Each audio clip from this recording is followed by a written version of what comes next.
Welcome to Weisy Wednesday, guys. I, of course, am Dale Weise. We're joined by the lovely Annik. Annik, how are we today? Thank you. I am great. How are you? Oh, I am excellent. Fired up.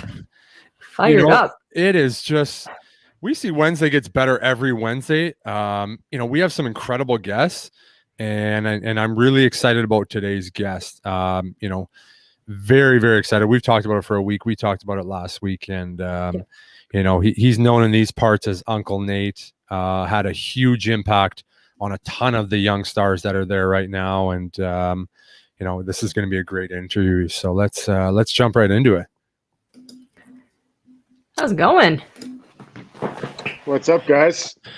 Hey, buddy. How we doing? Great to have you on, pal. Good to be here. I'm doing great. It's good to be on this platform with you. It's good to see you, Weise. I appreciate it, buddy. It's always good to catch up with guys that I played with. That's obviously my favorite. I love doing the interviews, but it's awesome to do with guys that you actually played with and can catch up. We haven't had a chance to catch up. Obviously, a crazy whirlwind season for you. Signing with a new team in Winnipeg. How was this season? How was it coming to Winnipeg and barely getting to see the city and just living through that season? Yeah, it was a different year. I would say it was a different season, right? Because, the circumstances we were in, it wasn't like any other year where you can show up in a new city and everybody, all the boys can get together and go to dinner and hang out. It was pretty much for a good portion of the year, you were pretty much just seeing the guys at the rink and that was it. So, it was a little bit of a challenge, I'd say, in the beginning, I think, because you had to get accustomed to that. And, it was just, it's one of those things I kind of try and put in perspective because, we're playing the game of hockey and we're getting paid to do something we love.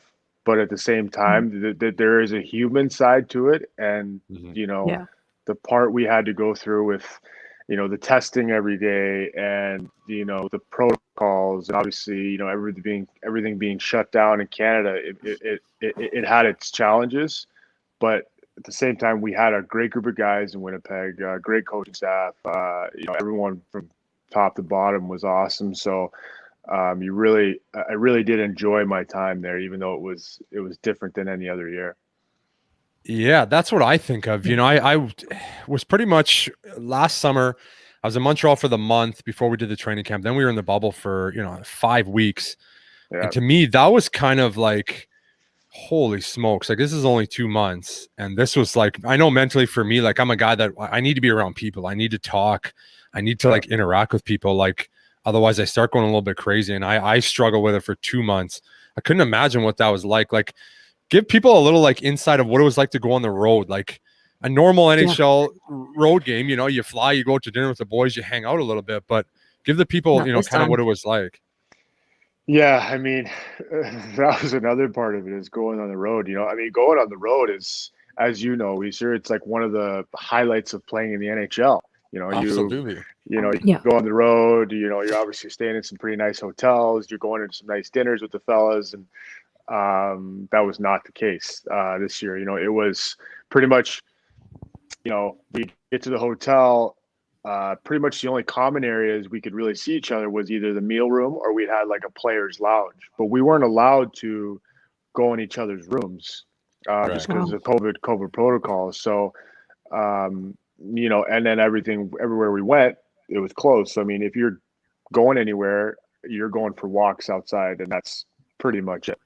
And you're wearing your masks. You're wearing your mask all the time, and so I mean, and you're pretty much ordering in because there was a meal room, and we pretty much had maybe 1 or 2 meals during the day, and then usually you're on your own for dinner. So you're ordering in every meal pretty much, and that's just what it.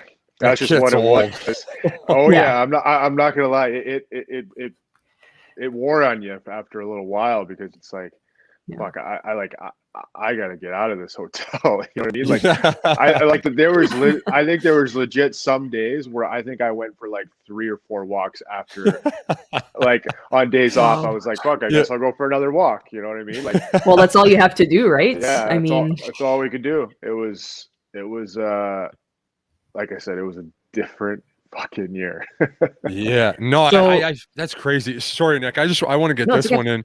Like, as an older guy that's played, you've been around, you know how good it can be to be on the road, go to these restaurants, you go to the best cities. Like, that's the best part of being in the NHL. You know, you live the life. Like, there's nothing better. And I would say, for one, that's the biggest thing I miss, is just kind of getting the good places and traveling. But for the young guys that came in this year, this is your first year. Like, what a letdown, no? Huge letdown. You know, Oh, I mean, Can't imagine. yeah, you're not getting to experience like what it's like to, you know, play in the National Hockey League. And I've almost felt like, you know, a couple of the young guys, I'm like, guys, this is not what it's like. Just so you know. And by the way, you still have to do your rookie party next year. You know? yeah, you didn't get out of that. No, you didn't get out of that. You didn't get out of that. Yeah. Save some of that rookie money. You owe it next year. Exactly. Save it up this year so you have enough for next year. But yeah, no, it was, yeah, I just told them, yeah, like, this is not how it is. And hang in there, basically, you know, because it was just one of those years where, you know, you just had to roll with the punches. Man. I was going to ask, obviously we're trying to shed light on the mental aspect to the game and how players' mental health are impacted. So obviously it was pretty hard, like you said, like just going for a walk, not being able to chill with the guys or anything. So how does it impact you leaving the bubble and going back home? Like, how's the change with that? Is it a shock to the system? How are you adapting to it? I mean, I'm adapting fine. But, I am not gonna lie. Like, when I landed, you know, because I live in Hermosa Beach, and when I landed back in California, I was like looking around, and I'm like, holy shit, this is overwhelming. You know what I mean? Like, Yeah. I've been wearing a mask everywhere I go for 6 months, and all of a sudden, you know, like, I'm walking around and masks aren't mandated, and it's like, holy shit, like, this is Culture shock. Culture shock. Like, I almost felt like you know, like a little lost puppy, you know, when I was going down to the beach, you know, like, kind of like, do I step over here? Do you know what I mean? So Yeah. I mean, it's awesome. I mean, it's awesome to see it, and I hope Canada gets closer to that too. You know, it gets back to some normalcy, because it's been a long time for us, and I think we're due to, you know, to live a normal life. But you know, the mental health part of it, you know, I think during the season, you know, you really, and I think that's probably why our team, like, we really kind of came together, because, you know, obviously there were some time you couldn't hang out away from the rink, but like when we were on the road and being at the rink together, I mean, we were pretty much all each other saw, like, unless guys saw their families, but like, they're the only people you're seeing every single day. And, you know, you kind of, you get pretty tight with guys, and you're kind of forced to, you know, get close to your teammates, and not only that, but the coaching staff was really good about, like, trying to give us a little bit of normalcy here and there, you know what I mean? Where there was, you know, there was one day when we were in Vancouver that, you know, we had a game the next day, and a coach gave it, he gave us a day off and told us to go golfing. There was a course that opened up for us, and we were able to go golfing. You know, and that was the day before a game. So it was like one of those things where, like, they knew that was like, all right, these guys need a mental outlet, you know? So it was just, I think, trying to find a balance and making sure that guys were still in it mentally, and, you know, not losing it at the same time, you know? Yeah. So let's get into the season here, Tom. I thought this was going to be an unbelievable season for the Jets. Decent season, struggled down the stretch for whatever reason. I think a lot of those guys want to get to the playoffs, like every guy, and probably sick of the season, like, you know, we've just been talking about here for 10 minutes. You get in the first round, the ball gets rolling. Was it like everything coming together against Edmonton, or was it just kind of, you know, not that you guys finally just clicked instantly in one game? Because I know it was a struggle for the last couple of games in the season there, but man, things really started to roll for you guys against Edmonton. Yeah, you know what? I think it was, and you talk about that losing streak we had at the end of the season, and I know, like, Paul Stastny touched on it in the media too a little bit, was like, we were due to lose because, and Weiser, like things were going pretty well all season. We hadn't lost more than 2 games in a row. And we had enough skill where like we have Bucky and net, Hellebuck and net, where like, we were playing a little bit of a riverboat gambler game where like we're, giving up 2-on-1s and 3-on-2s and stuff like that, but we're still scoring on all our chances and we're getting away with it. Right. And that eventually, I mean, and I believe in hockey karma, it'll come to bite you eventually, and it did. And we went on that bad losing streak, and we're like, shit, we have to figure out how we need to play the right way before the playoffs. And even during a losing streak, we kind of started to like pull it back between 10-2, and like we were playing the right way, and guys were, doing the little things right, taking short shifts, being above the puck, all the little things. And when we got to before Edmonton, and as McDavid fucking lit us up during the year. Yeah, it was not a good matchup for you guys. It was not a good matchup. Like, no, I mean, he lit us up. I mean, he lit up everybody during the year, but he especially lit us up during the year. Yeah. And then you have Draisaitl too, who's not too shabby as well. Draisaitl. Yeah, he's all right. Yeah, and so we just really, it was like a complete buy-in. It was like every guy from Mark Scheifele to myself, right? And it was like we really wanted to make sure that I think with McDavid, no matter what, those 2 guys, like they're gonna get their looks, like they're gonna get their chances.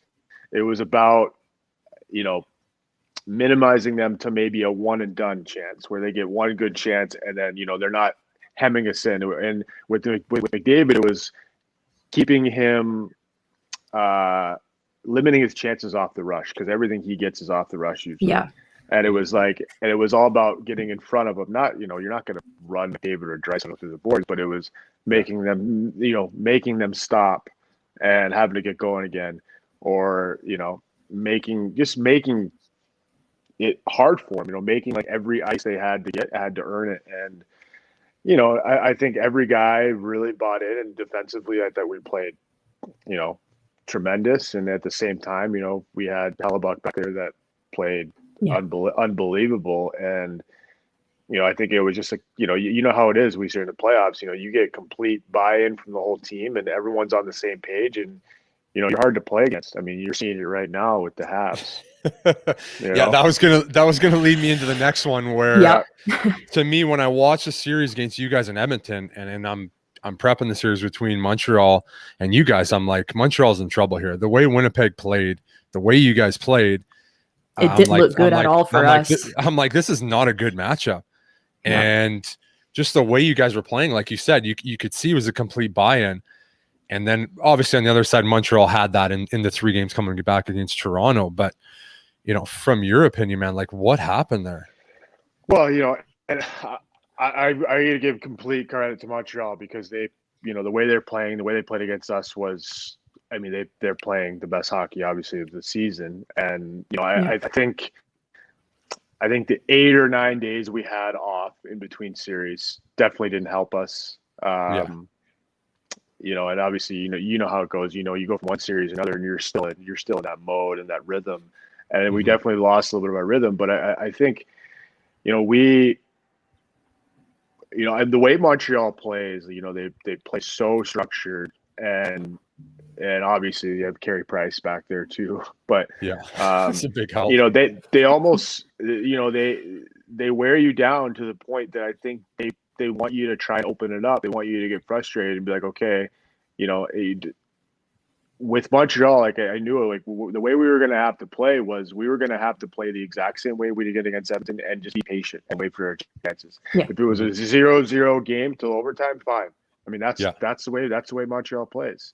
They don't take chances. They're structured every shift. And we didn't do that. We kind of cracked. We would kind of try to open it up, or we would have letdowns, and obviously we had some injuries and some guys out of lineup that didn't help. But full credit to Montreal. They just, that's the way it goes in the playoffs. They played their game better than we played ours, and they deserved to win, and we didn't. I mean, they pretty much, when it comes down to that, it's black and white. And, Yeah. you know, unfortunately, it was a quicker series than we would have liked.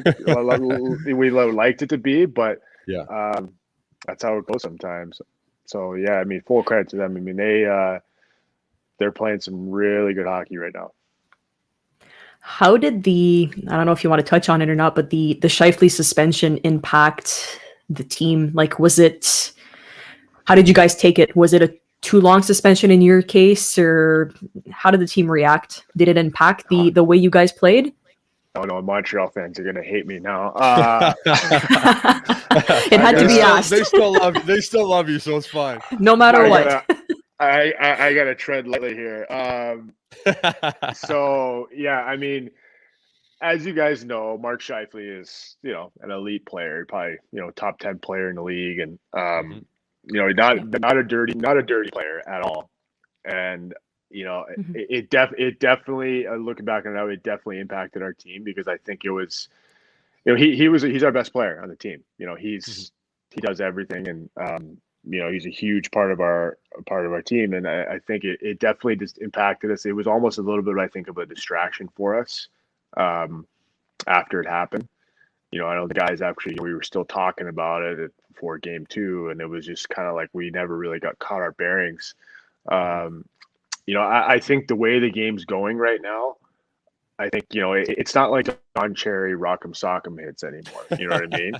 even though I know Weise and I love that shit. Yeah. Like I'm old school, traditional. Yeah. Like I love big absolutely. hits. And I think that's what hockey is. Like, to me, like, it's a violent sport, and sometimes there's going to be fucking big hits, and you're going to get blown up. But the way the league's going, I understand they want to get rid of those hits. Do I think, yeah, you probably should have been suspended? Yes. Do I think it should have been 4 games? No. That's my take on it. I just think it was a little, and at the same time, I know Jake Evans. He's a great kid. And you know too, Weise, like, great kid, and he's going to be a really good hockey player. That was the worst thing I've ever seen like that, like seeing him down like that, you know. And obviously, I think that had a big factor in his suspension. You know, I think if he gets up and he's okay, I mean, you guys can probably agree, he probably doesn't get a 4-game suspension. No, chances are, Agreed. For sure. I felt the same way, Tom. Like, I think it was a little long. Like, I think Jakey needs to do a better job to protect himself there. Exactly. You know, it's late, but that's the new age NHL. He didn't expect to get hit there. When you know, let's go back even 5-6 years, not too long ago. If I'm out in a playoff shift at the last minute, man, I'm trying to smash somebody, or I know someone's coming after me in a blowout game. Exactly. And that's a scenario, I think, and I look at, I've talked about this a number of times, is you watch the replay, Jake doesn't look over his shoulder from the time he gets in the top of the circles in. And, you know, it's a 1-goal game, a Stanley Cup playoff game with a minute left. I mean, nothing's for free, you know? Yeah. And I think that's the problem, I think, with a little bit with them taking the big hits out of the game, is there's no ownership on the puck carrier anymore. Like, you have to be aware. I mean, and you can see Jake when he comes around the net, he relaxes a little bit. You know, he kind of like eases up as he's coming around. That, you know, you watch the body language, and Scheifele at the same time, you know, he's back checking hard, and you know how fast shit happens. You make it. It's a split decision to make that. You know, maybe he could have had his stick out. Maybe he could have helped do that. But like, fuck, like, that's, you know, you're coming back as hard as you can, and he does like, you know, he stops skiing at the top of the circle, Scheifele does, and he coasts in. He just absolutely, you know, obliterates him. But huge hit. Huge hit. And, you know, I think it's just, there's got to be some ownership on the player with the puck, and you have to be aware and know your surroundings. You have to shoulder check. And I think a lot of it has to do with the way the game's going. And I think too, like, I've talked about this, is like, you know, when you and I, we were taught to check 12 years old, 11, 12 years old. Yeah. Oh yeah. Well, now it's 14, 15. Yeah. You're getting drafted in the Western Hockey League now before you can hit. Exactly. So these kids are a different game. These kids are just now learning to hit when they're, you know, 14, 15, getting ready to go to junior. Yeah. So they don't expect to get hit. They don't No. they don't think anyone's going to hit them because they haven't really been taught to check. And, we were also taught not only to hit, but to protect yourself. Yeah. Take one. Yeah. And I think a lot of that is coming into the game as young guys. And you see that with young guys that are getting hit like this. And so I don't know, that's kind of my take on it. I know that was long winded, but, I think I'm traditional and I'm old school, but at the same time, I get it. Like that, I understand it's a faster, younger game, but at the same time, I still think it has to be taught. You have to protect yourself. So that's what I think. No, it's clearly missing in the league, right? You see, like you said, young players who are just not expecting to get anything come their way. So I do agree that there needs to be that aspect of the game of it's a physical game. You're going to get hit. You need to stiffen up and expect it, right? Yeah, absolutely. Exactly. Which led us into our next part, which is awesome. Nate, I want to talk about your impact on Zooks, KK, Jakey. Obviously, Zook starts on your line. You did a ton of work with KK. Jakey starts on your line. And I saw it firsthand. I was there. Like, you had a huge impact on these guys that are now huge parts of this hockey team. And, maybe just talk about come Montreal first. It was an instant fit for you. From the day you got there, you played so well for them. They re-signed you for another year. Like, it was just a good fit. I don't know which word to use, but for me, like, you were playing good hockey in LA, you came to Montreal, and boom, you just kind of took it to another level. And and it was just a fit, right? Like I talk about fit a lot. Yeah, no, it's true. It's funny you say that because like I played for some other teams longer, but for some reason when I went to Montreal, it felt like I was like almost home. You know what I mean? Like I got home. Yeah. Like it was like everything Perfect from, fit. perfect fit from the group of guys. You guys was a great group of guys, as you know, Weiser. Coaching staff was great. Mark Bergevin, awesome guy. Like it was just everything was like everything kind of clicked. And then, the way that Claude used me in my role and and then at the same time, you're playing for the Montreal Canadiens. I mean, it doesn't get any better than that.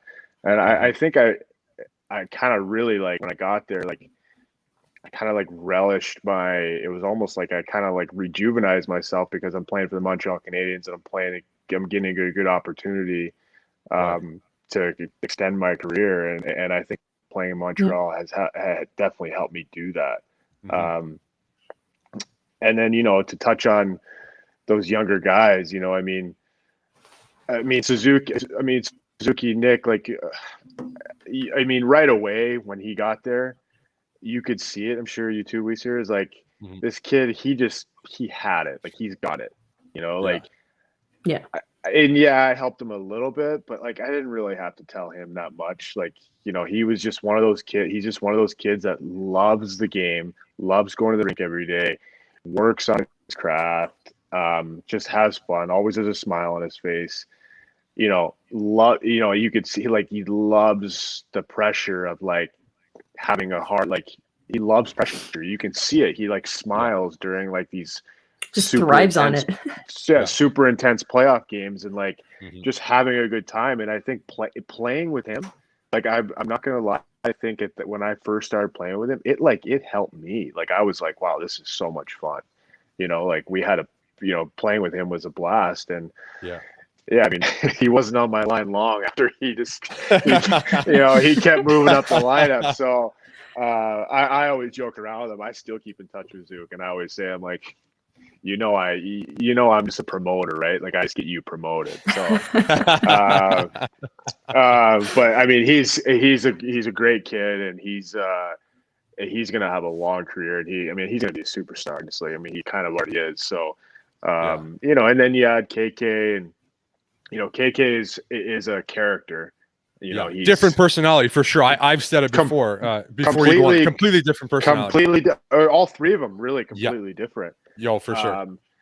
And KK was one of those guys. I think that you have to, he's a fun-loving kid that likes to joke around a little bit, but at the same time, maybe like kind of rein him in because it's like, hey, absolutely. KK, we gotta like we have to like go to work now. We have to be serious kind of a little bit, like we can't be joking Absolutely. around all the time. But, I think KK, you've seen how much he's gone through in like the last couple of years, and he was kind of going through it when I was there, is like, he's going through some growing pains and figuring it out. And like, and in his defense, I mean, he came in the league when he was 18 years old. Like, I can't imagine getting him in the league when I was fucking 18. There's no way. I can't imagine. So it's like, crazy. It's insane. Yeah, and like I think KK, you see in the last year, he's finally figuring out how he has to play to be a really good player in this league. Like he's kind of starting like, okay, this is what I'm really good at. This is how I have to play. This is how I'm going to be a hard guy to play against. This is how I'm going to be in the league for a really long time. And you're kind of seeing it right now in the playoffs.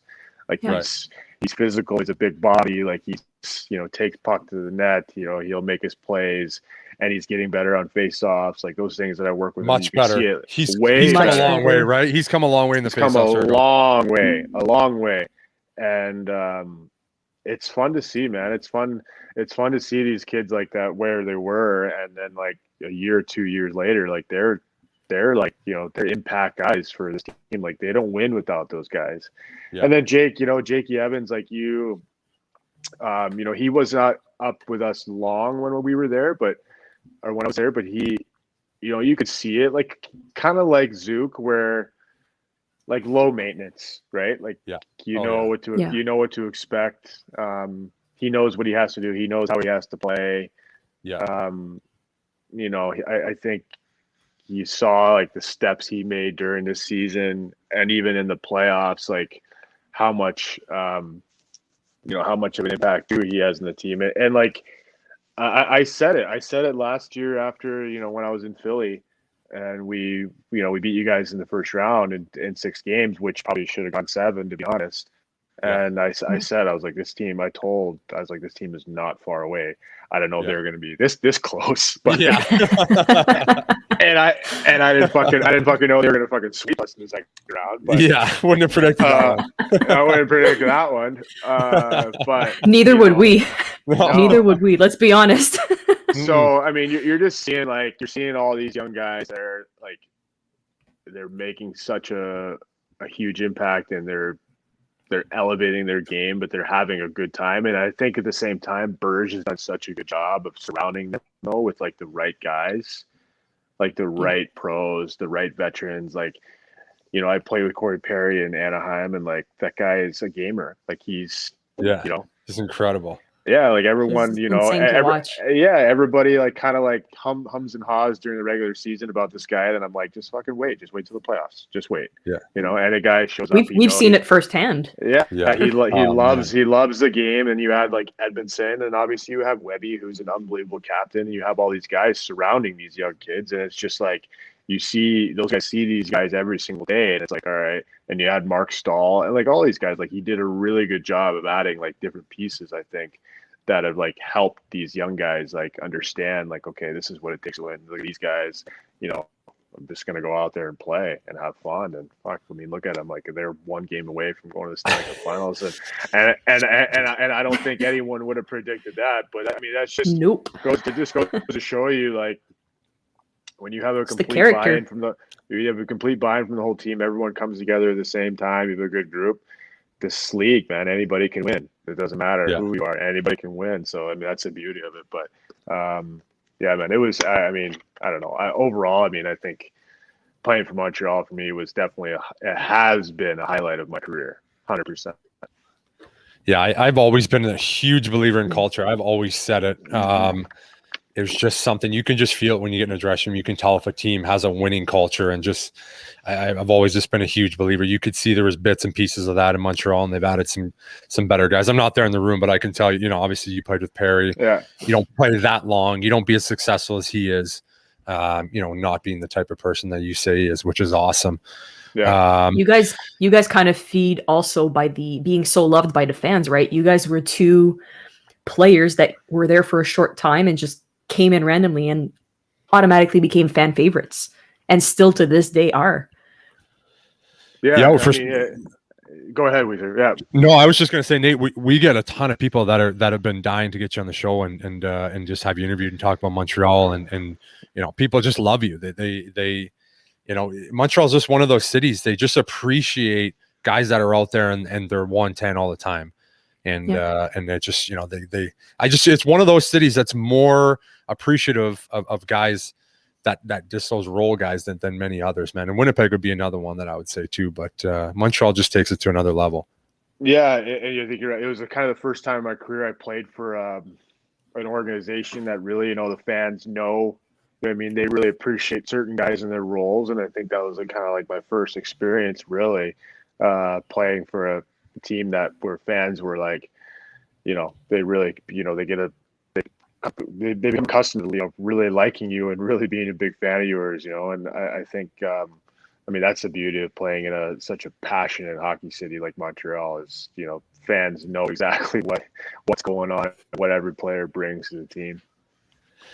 Yeah, so I wanted to get into something else, Nate. You've been very, very open about your sobriety. The interviews that you did with Christian Simpson was unbelievable. It's something I've watched a ton of times, and I just have so much respect for coming out and saying that. I know there's a ton of people in the hockey world at every level that are struggling with mental health. There's people in the real world that are struggling with mental health, especially, over the last year and a half, there's a lot of issues with people, and it's something that you've spoke about. And that's something I've always wanted to shed light on this show is, when you're ripping these people on social media, when you're ripping these hockey players, when you're saying this, you don't really know what's going on behind the scenes. There's so much more. Hockey is an hour a day, and there's 23 other hours to do other things. And you never really know what's going on with people. And, I just want you to talk about just like how it was. Like, I don't want you to go into, the whole story, but just kind of, how you saw it kind of like slipping away and how you made the change to be like, okay, I need to change this like right now. I think, I look back on it now and, I'm grateful for all the bad stuff that I went through and like everything that happened because it got me here. Right. And, I think, it was to the point where I think, when things are the way that I was, drinking and using and everything, it was not just affecting me, but it was affecting everybody else. It was affecting all my relationships. It was affecting everybody. And it really, my life became unmanageable. I couldn't manage my life. I couldn't, I was a mess, and, when you're done, you're done. And I think I was so tired and so exhausted, and I just, I kind of just surrendered, man. I felt helpless, and I was like, I need help. I need to be done with this. I can't do it anymore.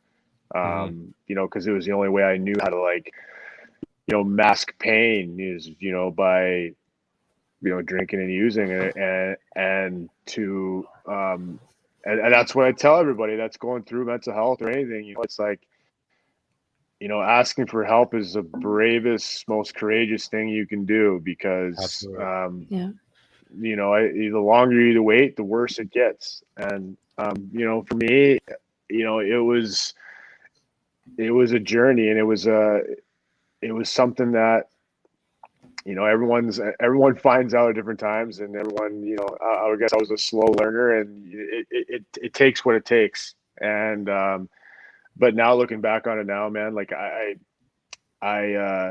certainly wouldn't still be playing hockey if I was sober. I know that for a fact. I wouldn't even be talking to you guys right now. And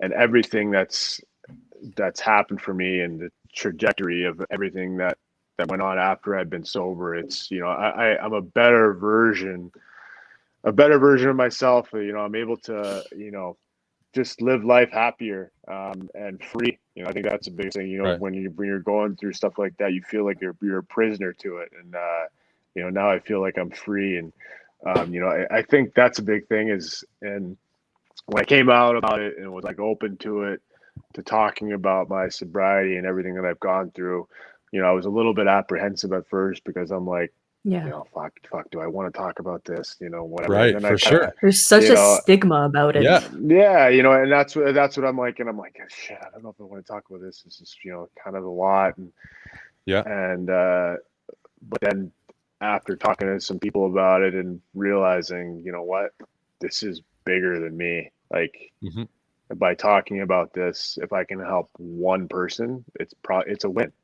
And There Absolutely. you go. that's kind of Yeah. the way I've gone about it since then. Is, you know, just by being open about it and talking about it, and you know, other people can relate, and they can, you know, even not even you know, substance abuse. You know, people that are going through mental health. You know, I think Yeah. especially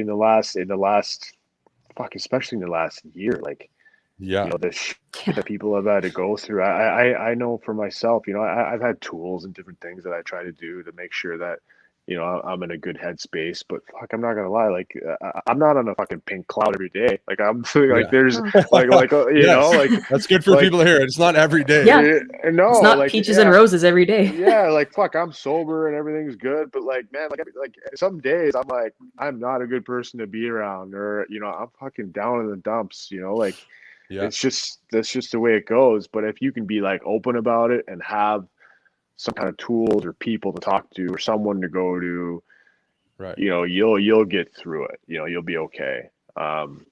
So I mean, I think, I don't know where I was going with this, but it's, you know, it's just one of those things that, you know, it's definitely one of the, for sure, but probably, you know, the biggest accomplishment I've you know, I've did in my life. But you know, for me, it's still, you know, it's not like I've graduated. You know, I'm still in it. You know what I mean? I still Yeah. have to work every Yeah. day, and it's like, it's, you know, I'm still in recovery every single day. So, Right.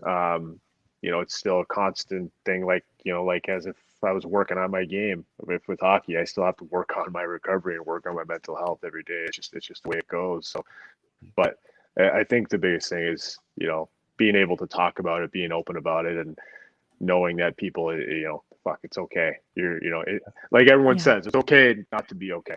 You know, Yeah. it's okay. That's a Yeah. great line. I love that Yeah. line. I think it's so Yeah. good. I think Yeah. it's so hard. If we'll just talk strictly about hockey players, as like in the Yeah. hockey world, like you're taught from it, like you don't say you're hurt, you don't say you're tired, you don't say you have anything wrong, and that's always just kind of been the way it is from the time you're younger. It's like you don't show any emotion, you don't show pain, and that's kind of the hockey culture. That's kind of what we grew up with, right? And it's Oh kind of yeah. that's kind of the part of the problem. It's Oh not yeah. I good. mean, it's, yeah. No, it's. I mean, it's that stigma. You know, we're fucking badass hockey players that show up and Yeah, do our thing, and that's it, and we're fine. You know, yeah, but that's, you know, that's just not the case. That's not the world we live in anymore. And hmm It's a pipe dream. yeah, no, exactly. So, and I think the league and, you know, NHLPA and everyone, I think everyone's going in a really good direction to try and change that. You know, even I think, like, I was so impressed even with, like, with our coaching staff and Paul Maurice. You know, like, um, checking in with guys. You know, making sure that, like, are you good? Everything's okay. You know, like, even with me, you know, bringing me in and talking to me and being like, hey, if you ever want to talk at any time, yeah, call me at any time. You know, like, unreal, you know, that That's awesome. stuff. unreal. Like, yeah, I That's mean, great, that man. That goes a long way. it goes a Yeah. long way when you know you have people in your corner and supporting you. You know, you don't feel alone, and that's the biggest thing. Is people always feel like they're alone, and that's not the case. Yeah, Yeah. You know, there's always going to be someone to reach out and help you, and to have that and to know that, and that's, I think the league is going in a better place where players know that, you know, if you're having mental health issues or substance issues, whatever it is, you know, there's someone out there to, you know, to lend you a hand. yeah, absolutely. What do you think it's going to take for, because I mean, you don't hear a lot of players coming out about it, such as like yourself. You've got Robin Lehner, who's been pretty open about his journey. So what's it going to take for players to be more open about it and start taking steps towards their own recovery? Ooh. Sorry, tough question. Yeah, that is a tough one. What's it going to take? I mean, like I said, it's one of those things, and I know a lot of guys in hockey, the guys post hockey career that are in recovery like me, and Yeah. it kind of takes what it takes, right? Like you can't force somebody to get help. You Sure. can't. People that are having issues with mental health or substance abuse, whatever it is, and if it's a family member, and I know this because I was the guy, right? I was the person, and my parents and friends, they couldn't force me to go to get clean. They can't force me to and I think that's the struggle, right? Everyone's like, oh, he's not getting well. He's doing this. We got to get him help. Well, yeah, you got to get him help. You can put him in the right direction or put whoever in the right direction, but they have to want it, And I think you have to. Sometimes it takes a really bad bottom, or you have to fall on your face to want to be, desperate to get help. And unfortunately, that's kind of the way it goes with people that become clean or deal with mental health that want to get help. Is you have to want it. You have to be brave enough to to make those changes. So, I mean, that's a hard question to ask because I don't really know what it's going to take. I mean, I think I think there's a lot of moving parts to that and a lot of variables that, like I said, I think it just kind of takes what it takes, and it just runs its course. It runs its course for guys to figure it out. I think it's because it definitely helps when guys like you speak out. That's all I want. Yeah. I think that definitely helps. Yeah.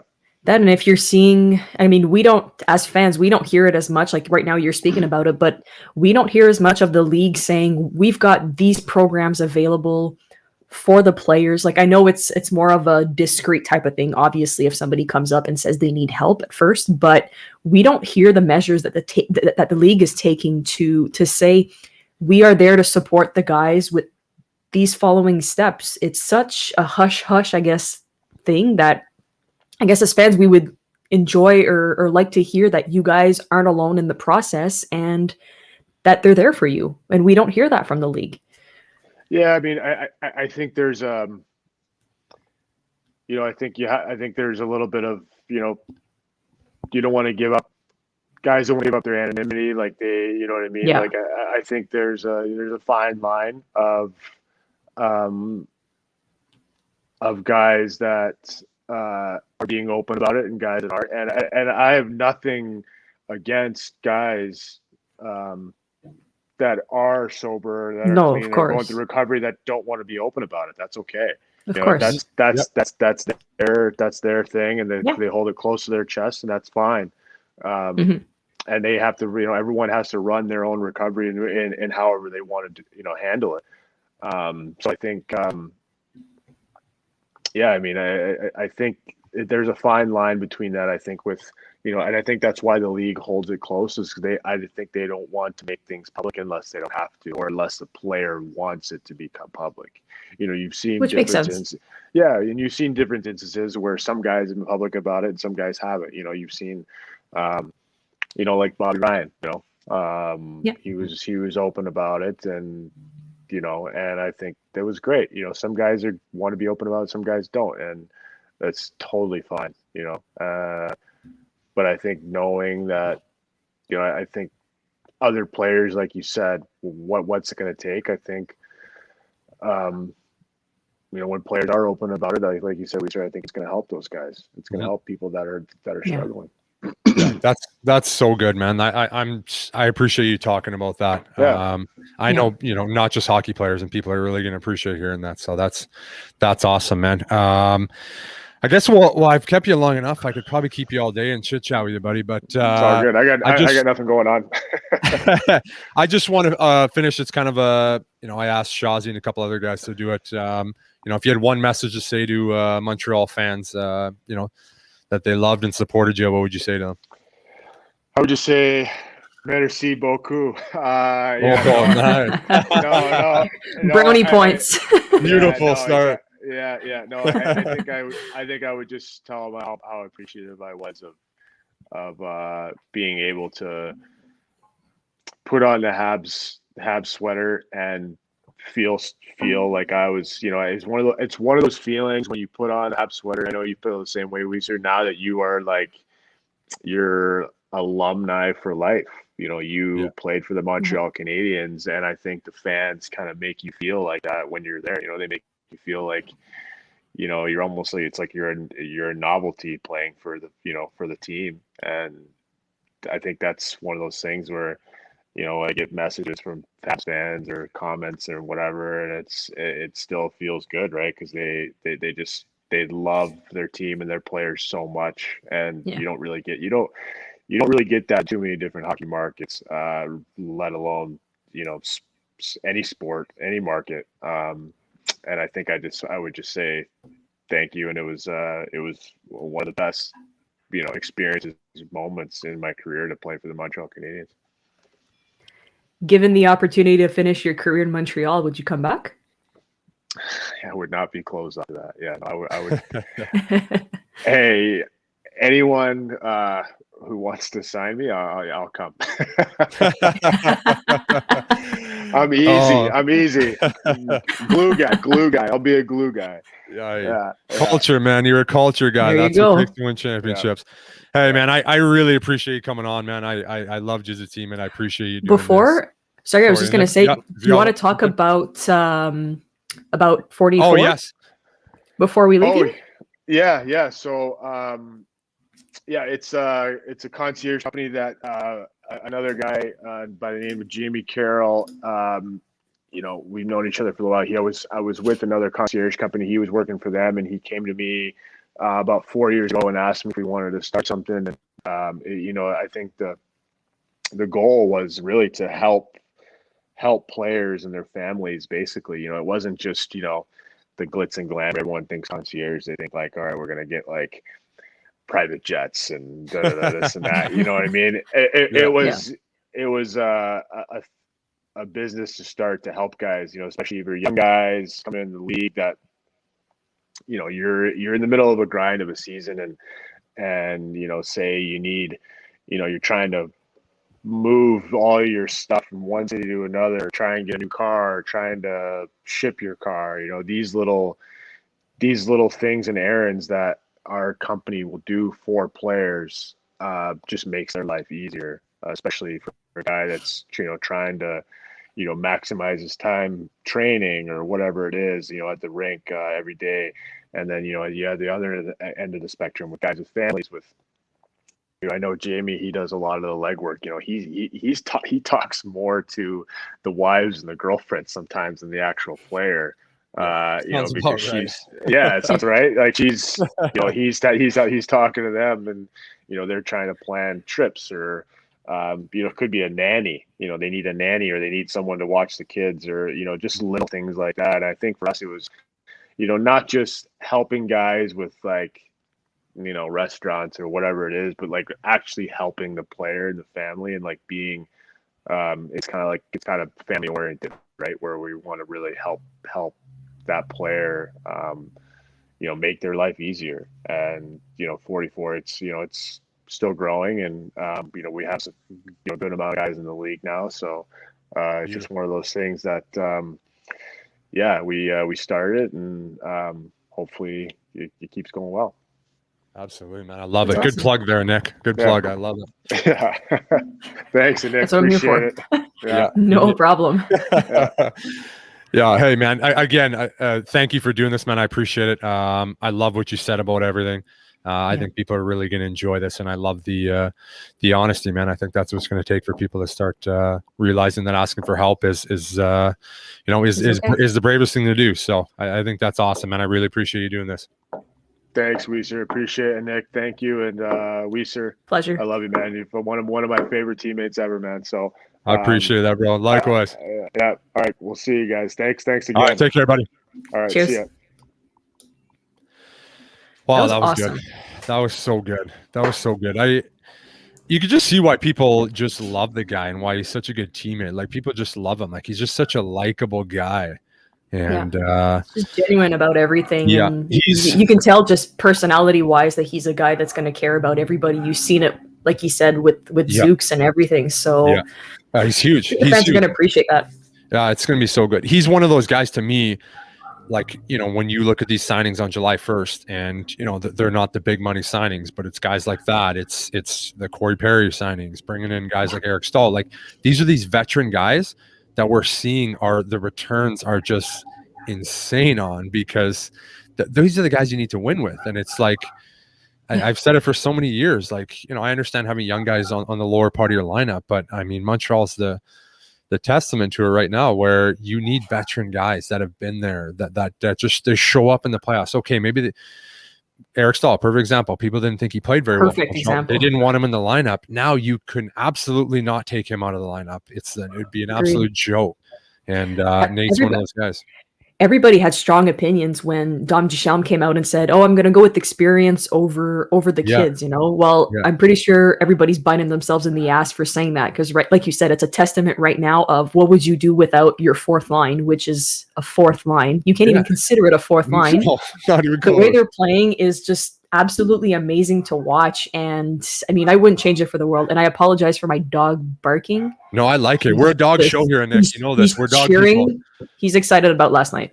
Well, he should be. What a game! What a performance! The post game show was incredible, and and we saw.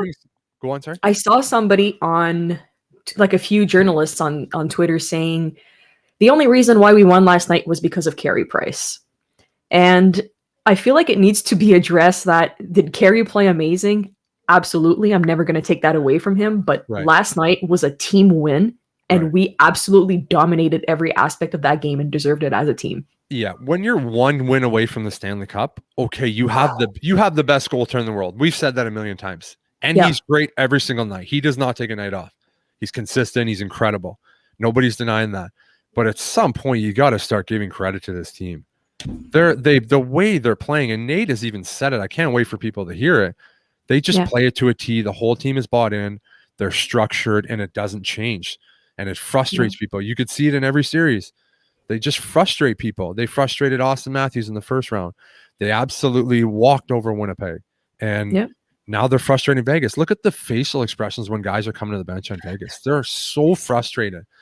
We're competing. And it's not just Carey Price. Like, you at this point, you have to start giving credit to the other guys. This is a complete team. Yeah, it's not one guy. It's not a offensive superstar scoring all the goals. It's scoring by committee. It's four lines.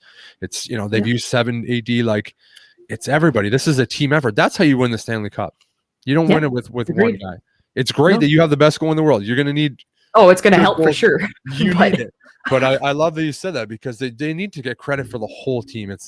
Last night was an absolutely dominating performance, and it's not the first time it's happened in the playoffs. And the way they play, they're so consistent right now. I don't see that changing. No, of course. And I don't know if you saw the video that's trending right now on Twitter. It's Carey Price coming onto the ice, and he's just screaming and pumping himself up. And a lot of people are saying we've never seen that side of Carey Price. We don't see the emotion from him. So I just wanted to get you to touch quickly on, is he sometimes like that in the locker room, or is he just like that come playoff time where he's just absolutely dialed in? Yeah, so Carey's such a funny guy. Like, he's really quiet and calm and reserved. And, he gets excited sometimes when he says stuff, and then it really fires guys up. But to me, you got to think, it still burns me inside 2014. Like, if he doesn't get hurt, we probably win the Stanley Cup. Like, he knows this could be his last opportunity. This is it. Like, this could be it. You don't get these opportunities very often. And here he is again, putting the team on his back, and they're playing so well, and he's that close to it. Like, I'm sure after 2014, he's like, we might never get this close again. And, here we are now, one win away from the Stanley Cup, and I just think he can taste it. He's so close. He knows how important he is to the team, and I think everybody can see how well they're playing. That this is not a joke. This is not by accident. Like, this is a really good hockey team playing their best hockey at the right time, and they're a dangerous unit right now. A lot of people have said it. Like John Scott, just for example, Montreal being here is a cute story. Those were his exact words. And Uh, what now, John? Yeah, you can't say it's a cute story. You The way know- they've played, there's No. nothing cute about the way they play. They're playing hard. They're extremely hard to play against. They're structured. This is a good hockey team. And, all the experts will say what they want. But, when they're Here in the we Stanley are. Cup, there's nothing you can say to discredit a team when you make the Stanley Cup. For what the year's No. gone through, for what Nate has just said, how the year was, these guys have now taken it an extra 2 weeks in that. And then, barring any incredible breakdowns, they'll be in the Stanley Cup final, in my opinion. That's a testament to a good hockey team. That's not by accident. You don't get to the Stanley Cup by accident. And it's a new season come postseason, right? I mean, take a look at the St. Louis Blues a few years ago, from dead last to Stanley Cup champions. Are you going to call them a cute story too? No, it's a team coming together with character and freaking winning. Right. Period. I don't give a shit how we got here. We're here, and we're the ones who got us where we are. Yeah. Period. And don't come at me with stupid things of we don't deserve to be here. Shut up about it. We're here. Okay. Yeah. I'm done already. No, that was awesome. I love that. I love the fire. You can't take that back. You can't take it back. Like you cannot get to this situation on just being a lucky team. You can win a round. Okay. You can maybe win 2 rounds, but the way you're playing in the conference final against a Vegas team where nobody gave you any respect, they were going to walk all over you. They were going to sweep you.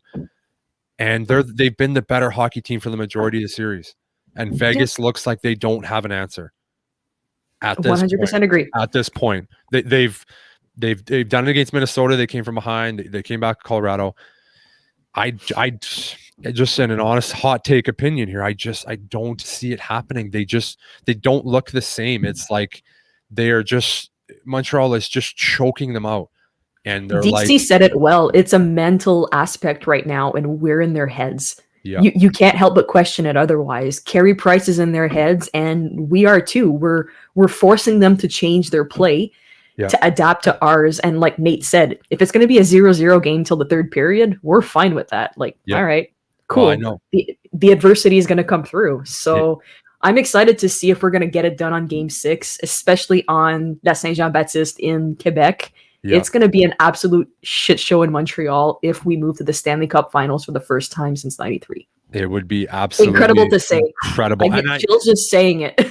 Oh, that fires me up. I don't see Vegas coming into Montreal and winning that hockey game. Just the desperation that Montreal has played with in this series. They've been in this situation. They know, okay, we need to close this out here. We do not feel comfortable going back to a Game 7 where anything can happen. We need to swamp this right now and just play the way they've done it. And I fully expect them to do it. Just the way they've played, the consistency they've played with.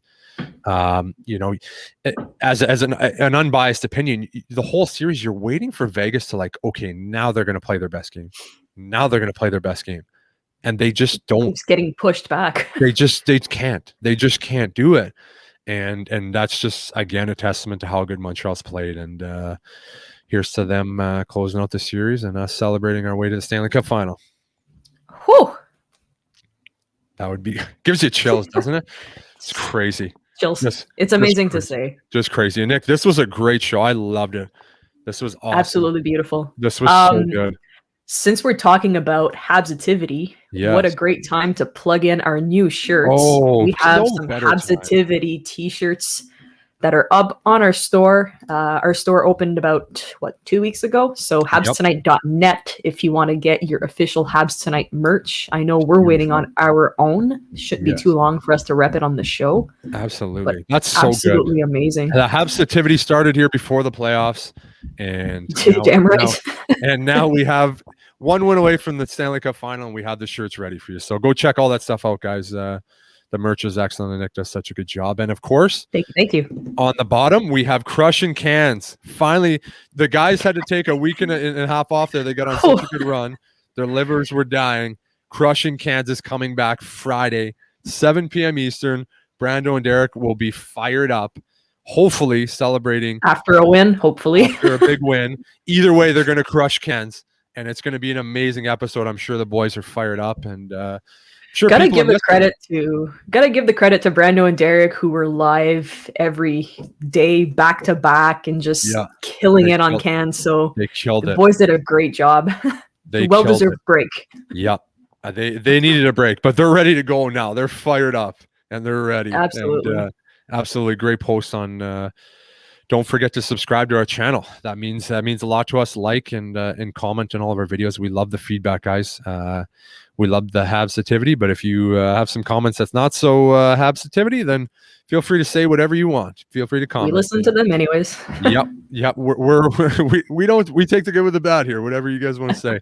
We'll swing it into a positive way, so no worries. We always find a way, but be sure to subscribe, guys. And again, this was Weisy Wednesday, and Nick, again, thanks. This was awesome. My pleasure. Thank you for having me, and we'll see you guys tomorrow, most likely for a pregame. Oh yeah, go Habs, go. Cheers, guys.